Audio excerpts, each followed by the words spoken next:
Agjencia për Ushqim dhe Veterinari njofton se aktualisht nuk ka pranuar asnjë njoftim zyrtar përmes sistemit të shpejtë të njoftimit për produkte të pasigurta të Bashkimit Evropian, se në tregun e Maqedonisë së Veriut është të shpërndar ndonjë produkt i pasigurt nga brendi HIP.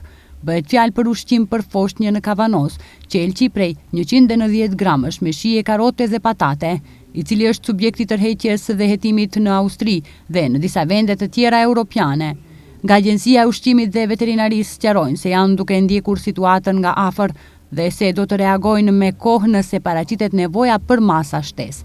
Gjithashtu nga distributori i autorizuar i produkteve HIP në Maqedoninë e Veriut është dorëzuar njoftimi me shkrim se produkti në fjalë nuk është importuar fare në vend dhe nuk është hedhur në tregun vendor. Institucioni thekson se do të vazhdojë me monitorimin e rregullt të situatës dhe koordinimin me sistemet europiane për siguri ushqimore.